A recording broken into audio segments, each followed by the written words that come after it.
सच्ची भक्ति, सच्चा सुमिरन क्या है। किसी आश्रम में एक साधु रहता था। अब वो काफी वृद्ध हो चला था और मृत्यु को वो निकट महसूस कर रहा था, लेकिन संतुष्ट था कि 30 साल से उसने प्रभु का सुमिरन किया है। उसके खाते में ढेर सारा पुण्य जमा है, इसलिए उसे मोक्ष मिलना तो तय ही है। एक दिन उसके ख्याल में एक स्त्री आई। स्त्री ने साधु से कहा, अपना एक दिन का पुण्य मुझे दे दो और मेरा एक दिन का पाप तुम वरण कर लो। इतना कहकर स्त्री लोप हो गई। साधु बहुत बेचैन हुआ कि इतने बरस तो स्त्री ख्याल में ना आई। अब जब अंत नजदीक है तो स्त्री ख्याल में आने लगी। उसने ख्याल झटक दिया और प्रभु सुमिरन में बैठ गया। स्त्री फिर से ख्याल में आई। फिर से उसने कहा कि एक दिन का पुण्य मुझे दे दो और मेरा एक दिन का पाप तुम वरण कर लो। इस बार साधु ने स्त्री को पहचानने की कोशिश की, लेकिन स्त्री का चेहरा बहुत धुंधला था। साधु उसे पहचान नहीं पाया। साधु अब चिंतित हो उठा कि एक दिन का पुण्य लेकर ये स्त्री क्या करेगी। हो ना हो ये स्त्री कष्ट में है, लेकिन गुरुजी ने कहा है कि आपके पुण्य ही आपकी असली पूंजी है। ये किसी को कभी मत दे बैठना, और इतनी मुश्किल से पुण्यों की कमाई होती है। ये भी दे बैठे तो मोक्ष तो गया। हो ना हो ये मुझे मोक्ष से हटाने की कोई साजिश है। साधु ने अपने गुरु के आगे अपनी चिंता जाहिर की। गुरु ने साधु को डांटा, मेरी शिक्षा का कोई असर नहीं तुझ पर। पुण्य किसी को नहीं दिया जाता, यही आपकी असली कमाई है। साधु ने गुरुजी को सत्य वचन कहा और फिर से प्रभु सुमिरन में बैठ गया। स्त्री फिर ख्याल में आ गई, बोली, तुम्हारा गुरु अपूर्ण है, इसे ज्ञान ही नहीं है। तुम तो आसक्ति छोड़ने का दम भरते हो। बीवी बच्चे दीन दुनिया छोड़कर तुम इस अभिमान में हो कि तुमने आसक्ति छोड़ दी है। तुमने और तुम्हारे गुरु ने तो आसक्ति को और जोर से पकड़ लिया है। तुम्हारा चरित्र तो किसी ज़रूरतमंद की मदद तक का नहीं रहा। साधु बहुत परेशान हो गया। वो फिर से गुरु के पास गया और स्त्री की बात बताई। गुरु ने फिर साधु को डांटा। गुरु पर संदेह करवा कर वो तुम्हें पाप में धकेल रही है। जरूर कोई बुरी आत्मा तुम्हारे पीछे पड़ गई है। साधु अब कहाँ जाए। वो वापस लौट आया और फिर से प्रभु सुमिरन में बैठ गया। स्त्री फिर ख्याल में आई। उसने फिर कहा, इतने साल तक अध्यात्म में रहकर तुम गुलाम भी बन गए हो। बार बार गुरु के आगे जाते हो। इतने साल के अध्ययन में तुम्हारा स्वतंत्र मत तक नहीं बन पाया। गुरु के सीमित ज्ञान में उलझ कर रह गए हो। मैं अब फिर कह रही हूँ, मुझे एक दिन का पुण्य दे दो और मेरा एक दिन का पाप वरण कर लो। मुझे किसी को मोक्ष दिलवाना है, यही प्रभु इच्छा है। साधु को अपनी अल्पज्ञता पर बहुत ग्लानि हुई। संत मत कहता है कि पुण्य किसी को मत दो, और धर्म कहता है जरूरतमंद की मदद करो। यहाँ तो फंस गया। गुरु भी राह नहीं दे रहा कोई, लेकिन स्त्री मोक्ष किसको दिलवाना चाहती है। साधु को एक युक्ति सूझी, जब कोई राह ना दिखे तो प्रभु से तार जोड़ो, प्रभु से राह जानो, प्रभु से ही पूछ लो कि उसकी इच्छा क्या है। उसने प्रभु से उपाय पूछा। आकाशवाणी हुई। वाणी ने पूछा, साधु ने, पहले तो तुम ही बताओ कि तुम कौन से पुण्य पर इतरा रहे हो। तो साधु बोला, मैंने 30 साल प्रभु सुमिरन किया है। 30 साल मैं भिक्षा पर रहा हूँ, कुछ संचय नहीं किया। त्याग को ही जीवन माना है। पत्नी बच्चे तक सब त्याग दिया।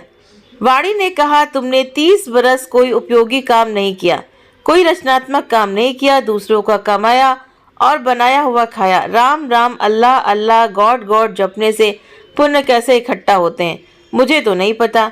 तुम डॉलर डॉलर, रुपया रुपया जपते रहो तो क्या तुम्हारा बैंक खाता भर जाएगा? तुम्हारे खाते में शून्य पुण्य है। साधु बहुत हैरान हुआ, बहुत सदमे में आ गया, लेकिन हिम्मत करके उसने प्रभु से पूछा, फिर वो स्त्री पुण्य क्यों मांग रही है? प्रभु ने कहा, क्या तुम जानते हो वो स्त्री कौन है? साधु ने कहा, नहीं जानता। लेकिन जानना चाहता हूँ।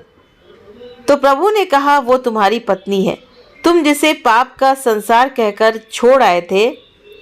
कुछ पता है वो क्या करती है? साधु की आंखें फटने लगीं। उसने कहा, नहीं प्रभु, उसके बारे में मैं कुछ नहीं जानता। तो प्रभु ने कहा, तो सुनो, जब तुम घर से चुपचाप निकल आए थे तब वो कई दिन तुम्हारे इंतज़ार में रोई। फिर एक दिन संचय खत्म हो गया और बच्चों की भूख ने उसे तुम्हारे गम पोंछ डालने के लिए विवश कर दिया। उसने आंसू पोंछ दिए और नौकरी के लिए जगह जगह घूमती भटकती रही। वो इतनी पढ़ी लिखी नहीं थी, तुम बहुत बीच राह में उसे छोड़ गए थे। उसे काम मिल नहीं रहा था, इसलिए उसने एक कुष्ठ आश्रम में नौकरी कर ली। वो हर रोज खुद को बीमारी से बचाती उन लोगों की सेवा करती रही जिन्हें लोग वहां त्याग जाते हैं। वो खुद को आज भी पापिन कहती है, इसलिए कि उसका मर्द उसे छोड़कर चला गया। प्रभु ने आगे कहा, अब वो बेचैन है तुम्हें लेकर। उसे बहुत दिनों से आभास होने लगा है कि उसका पति मरने वाला है।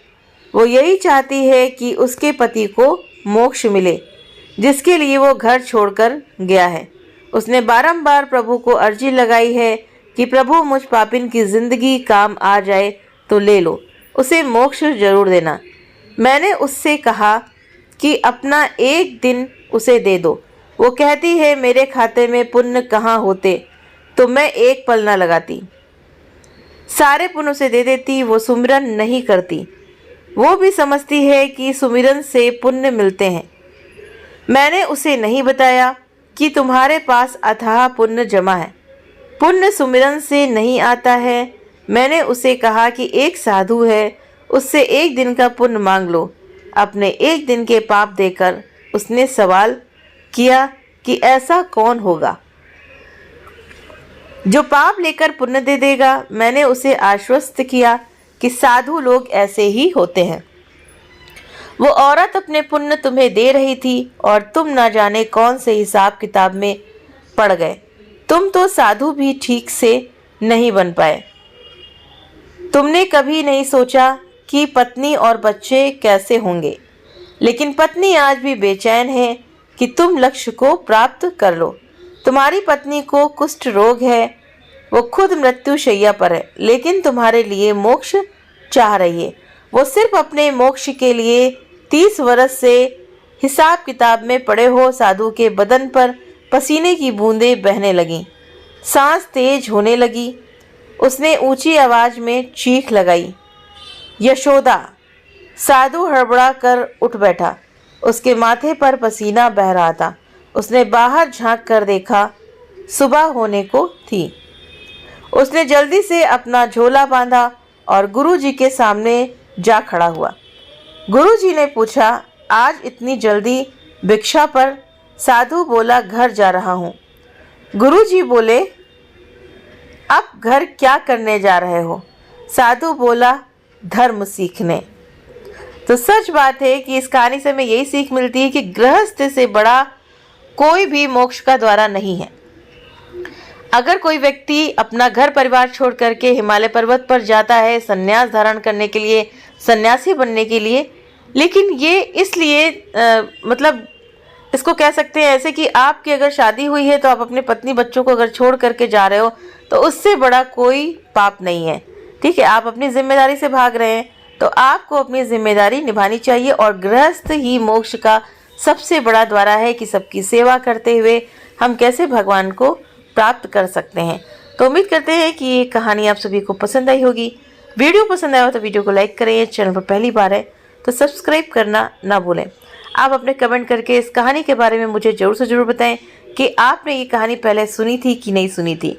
और ये कहानी मोक्ष पर बहुत ही अच्छी कहानी है कि जैसे कि वो साधु बाबा थे, वो कितने साल से अपना घर त्याग करके गए थे तपस्या करने के लिए, और फिर भी उनको कुछ भी पुण्य उनके पास बचा ही नहीं था कि वो मुक्त हो सके।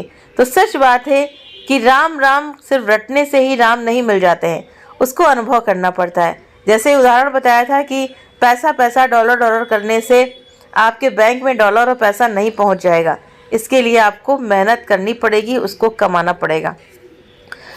तो आप प्लीज़ कमेंट करके ज़रूर बताएं। आप सभी के सहयोग के लिए बहुत बहुत धन्यवाद।